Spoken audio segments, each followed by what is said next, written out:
Well, good morning, everyone. First off, I'd like to recognize and give another round of applause for the fantastic entertainment, the DuPont Brass. They're still back there and they can hear you.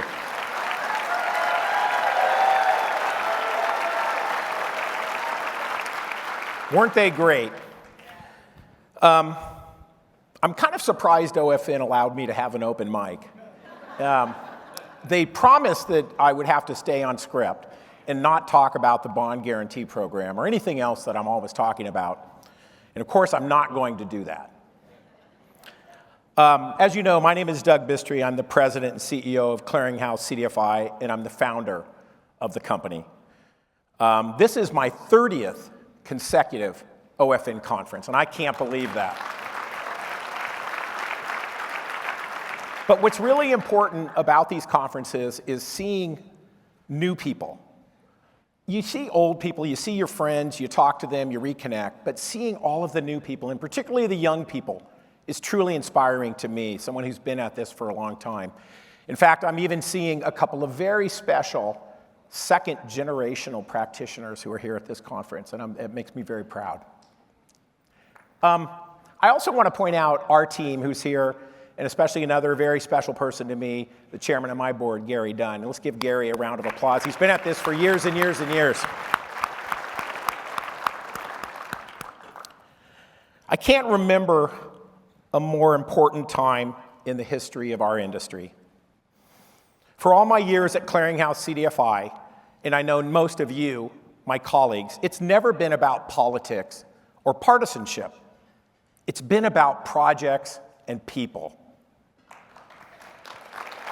Thank you.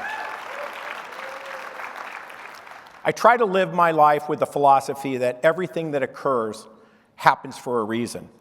And that includes, I think, what our industry is going through right now. I believe that most people are aware, that more people that become aware of our work, there'll be much stronger bipartisan support for our industry. And this will be a very good thing for all of us. Now, thank you very much. It is my distinct pleasure today to introduce to you a true champion and valued friend, not only to our CDFI, but for our entire network. And of course, I'm speaking of the Honorable Republican Congresswoman Young Kim. Now, Young Kim's story is truly one of perseverance and inspiration. She immigrated here from South Korea in 1975. She built a career as an entrepreneur and a small business owner where she learned that capital is the cornerstone of our capitalist economic system and helped with economic growth. After working for her predecessor, Congressman Ed Royce, Young Kim ran for office in 2020 and was one of the first Korean American women ever elected to the United States House of Representatives. Thank you. Congresswoman Kim represents California's 40th district, and this includes Orange, Riverside, and San Bernardino counties. But more importantly, it includes Lake Forest, which is the home of Clearinghouse CDFI. The Congresswoman sits on the all-important House Financial Services Committee and is the co-chair of the Bipartisan Financial Literacy and Wealth Creation Caucus. This caucus understands that for nearly 250 years in this country, citizens have used borrowed capital to purchase homes, start businesses, improve their economic situations, and yes, in some cases, through hard work, created fortunes, fulfilling the American dream. Young Kim has been an active champion in fighting for the preservation of the CDFI Fund. This includes co-authoring a letter with Senator Crapo from Idaho that is currently being circulated on Capitol Hill. Congresswoman Kim has taken a personal interest in Clearinghouse CDFI and our projects, including those in her district, like the Portview School. This $19 million project is a K-12 school that serves developmentally disabled children who, because of their tremendous challenges, are not able to attend at a public school. Yet through our CDFI's debt capital we've provided hope and opportunity not only to those students, but to their parents.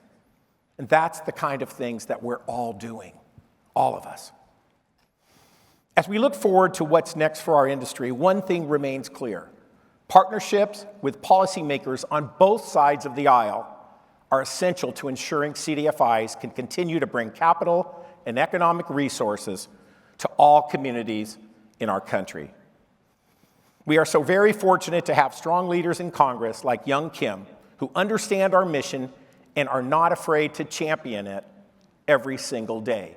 And let me tell you, folks, it takes tremendous courage to do what she's doing right now. Tremendous courage.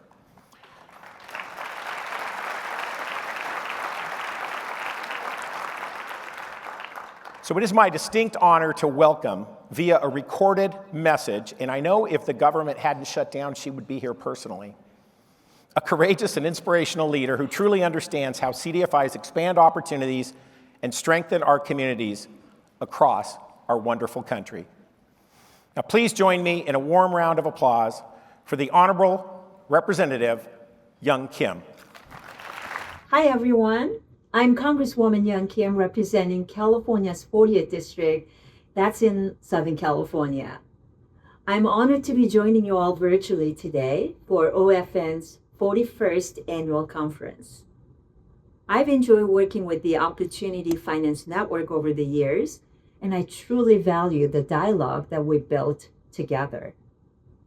This is my second term serving on the House Financial Services Committee, where I sit on both the financial institutions and national security subcommittees.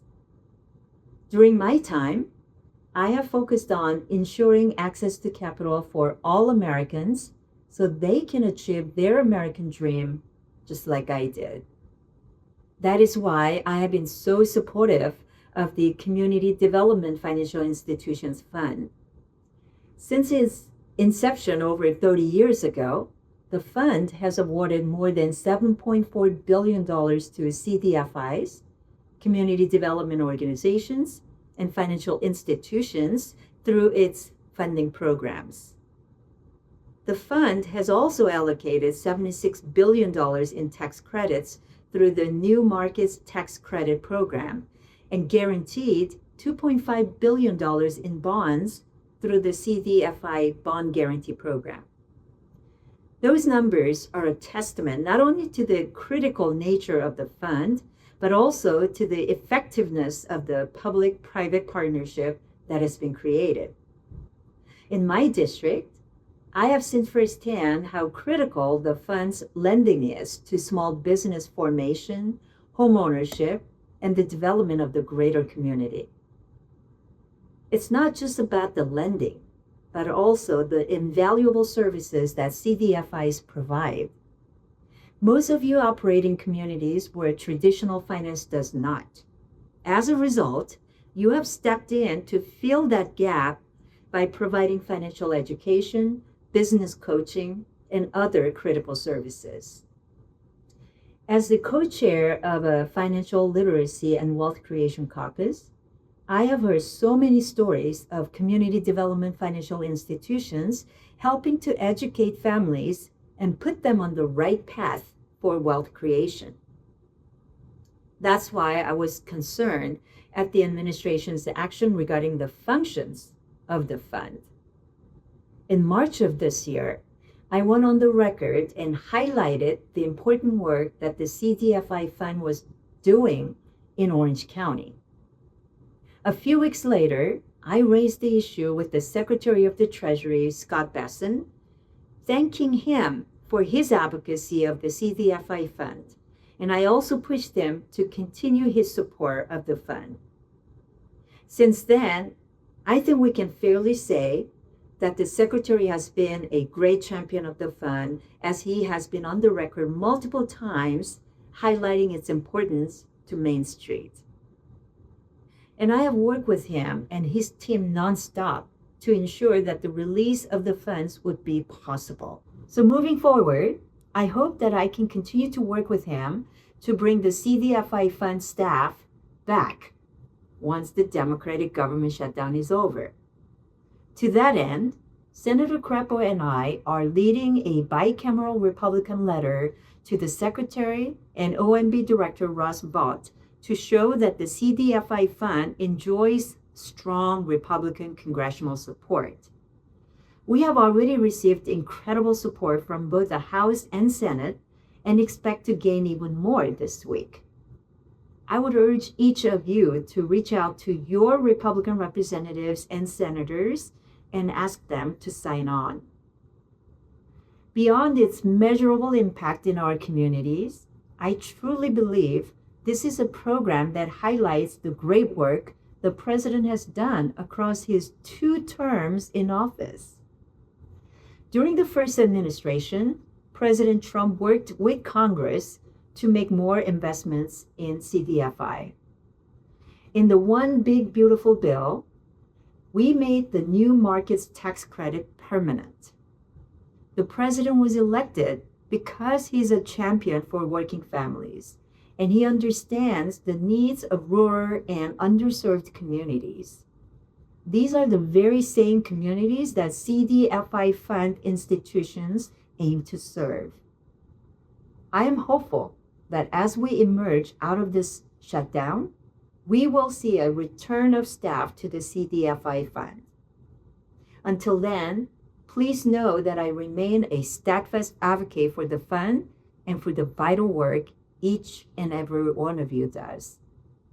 Together, we are proving that when the public and private sectors come together, we can open doors for opportunity, strengthen our communities, and keep the American dream within reach for everyone. So thank you for your role in advancing this mission.